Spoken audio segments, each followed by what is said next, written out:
67 Mathematics, Term 1, Chapter 1, Exercise 1.4, Aptitude Type Questions. Question number 7.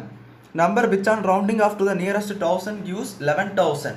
என்ன கேட்டுறாங்க, அதாவது எந்த நம்பரை நீங்கள் ரவுண்ட் ஆஃப் ஆனால் 11,000 வரும்னு உள்ளதே கேட்டுறாங்க. ஸோ ஒவ்வொரு நம்பரை செக் பண்ணுங்கள். இப்போ இந்த ஃபஸ்ட் நம்பர் பார்த்தீங்கன்னா 10,345. நியரஸ்ட் 1000 ஒரு வார்த்தை கொடுத்துட்டாங்க. ஸோ 1000 டிஜிட் பண்ணிவிட்டு இதை வச்சு பார்த்தீங்கன்னா இது 5 வச்சு சின்னதாக எல்லாம் இருக்குது. 10,000 தான் நம்ம பொதுவாக போகணும், ஒன்றா கூட்ட மாட்டோம்ல இந்த இடத்துல. ஸோ 10,000 வரும். ஸோ ஃபஸ்ட் ஆப்ஷன் தப்பு. செகண்ட் ஆப்ஷன் பார்த்தீங்கன்னா 10,885. ஸோ இது பார்த்தீங்கன்னா இந்த இடத்துல 10,000 டிஜிட்டு. இதுக்கு அடுத்து பார்த்தீங்கன்னா 8 பார்த்தீங்கன்னா 5 பெருசு. ஸோ அப்போ என்ன சொல்லணும், அந்த 0 கூட 1 ஆட் பண்ணும். ஸோ அது வந்து என்ன ஆயிரும், 11 ஆயிரும். அதாவது 1 ஆயிரும், மிச்செல்லாம் 0. ஸோ இது வந்து கரெக்டாக வருது. ஸோ இதுதான் ஆன்சர். இந்த ரெண்டு நம்பர்ஸை நீங்கள் பார்த்தீங்கன்னா லாஸ்ட் ரெண்டு நம்பர்ஸ் நீங்கள் பார்த்தீங்கன்னா 11,799. 7 வச்சு பாருங்கள். 7 வந்து அதாவது 1 அண்டர்லைன் பண்ணுவீங்க, அதாவது நடுவில் ஒரு 1 இருக்குது பார்த்தீங்களா, அதை அண்டர்லைன் பண்ணுவீங்க. 7 வந்து 5 பெருசாக பார்த்தீங்க. ஸோ அது 5 பெருசு 12,000 ஆயிரும். இது பார்த்தீங்கன்னா 10,000 தான், ரொம்ப கிட்ட தான் இருக்குது. 10,056 இருக்குது, 10,000 இருக்குது. ஸோ பக்கத்தில் தான் இருக்குது. ஸோ இதுதான் வரப்போகுது. ஸோ இந்த ஆன்சர் தப்பு. ஸோ இதுதான் ஆன்சர் கரெக்ட். கொஸ்டின் நம்பர் 8 பார்த்தீங்கன்னா estimation to the nearest 100 of 76,812 என்ன கேட்டிருக்காங்க. சிம்பிளாக என்ன கேட்டிருக்காங்கன்னா 76,812 ரவுண்ட் ஆஃப் ஆன்சர் எதுன்னு கேட்டிருக்காங்க. நியரஸ்ட் 100. So 100 digit 8. அடுத்த நம்பர் பார்த்தீங்கன்னா 1 பார்த்தீங்கன்னா 5 சின்ன நம்பர். ஸோ அதனால் தாராளமாக நீங்கள் வந்து 8 அப்படியே வச்சுட்டு மிச்சம் நம்பர் 0 மாற்றிடலாம். இந்த 76,800 எங்கே இருக்குது பார்த்தீங்கன்னா option C. So that's the correct answer. Question number 9 பாருங்கள். இந்த number 97,85,764 is round off to the nearest lakh என்னன்னு கேட்டிருக்காங்க.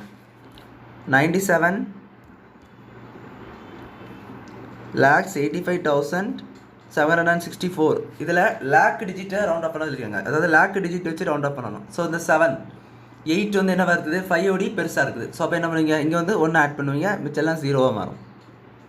சரி தானே. இந்த இடத்துல அதாவது இந்த இடத்துல வந்து 5 பெருசாக இருந்தால் இந்த இடத்துல 1 கூட்டுவீங்க. ஸோ அதான் 8 போட்டேன், மிச்சம் எல்லாமே 0. அண்டர்லைன் பண்ண அடிச்சுட்டு அடுத்தது எல்லாமே 0 ஆயிரும் எஸ்டிமேஷனில். So 98 lakhs. That's answer is option A. Next question number 10 பாருங்க. The estimated difference of 1,67,826 and 2,765 rounded off to the nearest 1,000 is என்ன கேட்டுறாங்க. ஸோ இந்த ஒரு நம்பர் கொடுத்துருங்க அண்ட் இந்த நம்பர் கொடுத்துருங்க. 1,67,826. இது பார்த்தீங்கன்னா 2,765. இதை ரவுண்ட் ஆஃப் பண்ணுங்கள். அதுவும் நியரஸ்ட் 1,000 அங்கே கொடுத்துருக்காங்க. இந்த வார்த்தையை தான் பார்க்கணும். நியரஸ்ட் எது கொடுத்துருக்காங்கன்னு உள்ளதை பார்க்கணும். ஸோ இது பார்த்தீங்கன்னா நியரஸ்ட் 1,000 கொடுத்தனால நம்மளுக்கு வந்து 1,000 டிஜிட்டு 7. ஸோ 7 வச்சு பார்த்தீங்கன்னா அடுத்த நம்பர் என்னது 8 வந்து பார்த்தீங்கன்னா 5 என்னது பெருசு. ஸோ அப்போ என்ன செய்யணும், 1 6 இது வந்து 1 கூடிரும். ஸோ 8 மிச்சம்லாம் 0. அண்ட் இது பார்த்தீங்கன்னா 1,000 டிஜிட்டு பார்த்தானே சொல்லிடலாம் 3,000. இந்த இடத்துல வந்து 2 தான் அண்டர்லைன் பண்ணுவீங்க. 7 பார்த்தீங்கன்னா 5 பெருசு. ஸோ 3,000 அவ்வளோதான். ஸோ இதை ரெண்டு பேரும் டிஃப்ரென்ஸ் எடுக்கணும், செப்பரேட் பண்ணணும். ஏன்னா அவங்க கேட்டிருக்கிறது பாருங்க, டிஃப்ரென்ஸ் எஸ்டிமேட்டட் டிஃப்ரென்ஸ். இந்த ரெண்டு நம்பரோட ஆன்சர் கேட்கல, ரெண்டு நம்பரும் டிஃப்ரென்ஸ் பண்ணது இல்லைங்க. ஸோ இது 5,000 ஆயிரும். இது வந்து 6,1. ஸோ பார்த்தீங்கன்னா 1,65,000 வந்துருக்கு. So that's answer is option B. So அவ்வளோதான் அந்த சம்ஸ் புரிஞ்சிருக்குன்னு நினைக்கிறேன். தேங்க்யூ.